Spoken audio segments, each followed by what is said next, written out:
Hey guys, today we're going to be looking at something a little bit different than what I normally show on my channel, and that is an analog racing whoop. So this is the NewBeeDrone RaceSpec V2 bind and fly, and it's pretty interesting. Super lightweight at 16.5 grams, and relatively durable, and definitely some really unique choices that were made in order to get the weight down. And let's take a look at these. So I put about 30, 40 packs through this as I've been testing it.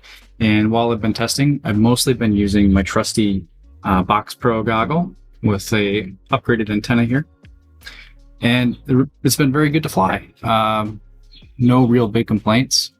And I will say this is definitely not a drone for a beginner. The moment that you touch the throttle, it shoots into the sky. So this is more like a tiny whoop for someone that's used to flying a 5-inch racing drone that is used to way more power to weight ratio. That said, you can of course fly it. It has been pretty durable for me. The main thing is, I had to bend the props back a few times, and then I also got a chip in the lens, which is kind of unfortunate there in the center of the lens. But yeah, there's easier drones out there for you to fly if you're a beginner. This thing is interesting. I've also been using this analog drone as well as a couple others to test out the Event Viewer X Pro system analog performance and how it's able to make the 25 milliwatt signal very, very usable, let's say, when flying around buildings. So I'll put a little bit of the DVR in this review showing how the Event Viewer X Pro works with this tiny whoop with analog. The VTX on this supports 25 milliwatt, of course, but also up to 400 milliwatt. And that's interesting if you want the extra power. I will say, though, that using a lot more power on this VTX drains the battery down really, really fast. And one of the biggest issues with this drone for me is that it really chews through batteries. It's rare if I get a flight that lasts about 2 minutes with this drone. My HDZero 65mm setups last 2.5 minutes, consistently longer, let's say, than this analog drone that weighs a lot less.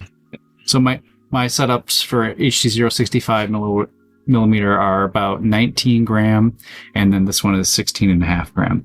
But the difference here is going to be these motors. These 30,000 kV motors are very, very power hungry, but also give you a lot of thrust to weight ratio. And this has to be one of the cleverest ways I've ever seen to reduce weight. There's no USB port at all on the drone. Instead, it ships with this adapter, and the adapter has these pins on it. Let's see if I can get this in view. It has these pins, right? That we're going to... So the adapter has these pins that are going to plug into the board. So let me show you how that works.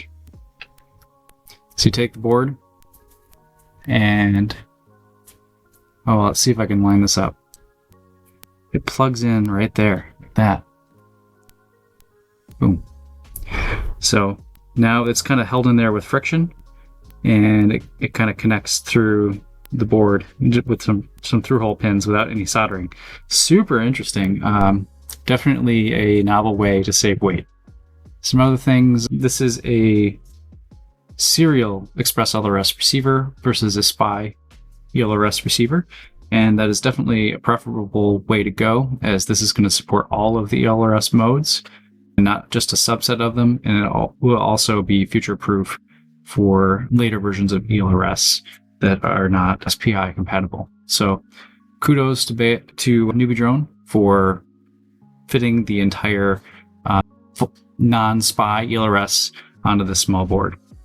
Another change versus the old one had an F411 MCU, which is now kind of deprecated, and this one has an AT32 F4, and that's going to be a safer choice going forward and lets you run AK PED loop alongside an ICM gyro rather than a BMI 270, which is also a great choice. The ICM gyro is my personal favorite as long as it is kind of set up properly. And I think that they did a good job with it on this because I haven't had any issues with the gyro. The main issues that I have had are the OSD sometimes flickers, like it'll be there and then it'll go away.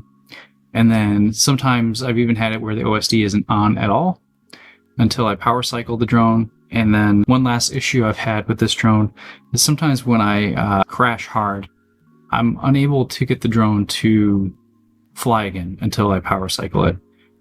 So I don't know if that's a software issue or what, but I do want to point it out. So do I recommend the NewBeeDrone Hummingbird RaceSpec V2? I guess, yeah. Obviously, I prefer to fly HDZero with the AIO5, but I definitely see the appeal of having insane thrust-to-weight ratio with 30,000 kV motors on this and being a little bit lighter. It is harder to see. You have to keep that in mind. I mean, this is all about being very lightweight and able to win you podiums, right, at races. And I think it will do that for you. You have to make a decision on your own if you think that the compromises that were made in this to get the weight down are worth it versus some of the other things, like maybe having a more durable canopy to protect the lens, maybe having a better camera, maybe going to digital video, right? The pricing on this is a little bit high. I won't say what it is right now because I think that everything is all changing with tariffs. But yeah, we're not in a world anymore where you can buy, let's say, an $89 Tiny Whoop. Unfortunately, these are going to cost more than that now going forward. So yeah, just keep all of this in mind. I really appreciate having this in my fleet, so I have an option to fly a super lightweight analog build if I want to. And that's what I'd recommend for everybody, right? Have a few options. You shouldn't have just one drone. And this is a lot of fun to fly. Gives you an experience that you can't get without having a super light, high kV setup like this. So yeah, I'd recommend it. But if you could only choose one, this isn't the one I would get. I would get something a little bit more durable, something with a better camera, something that has longer battery life.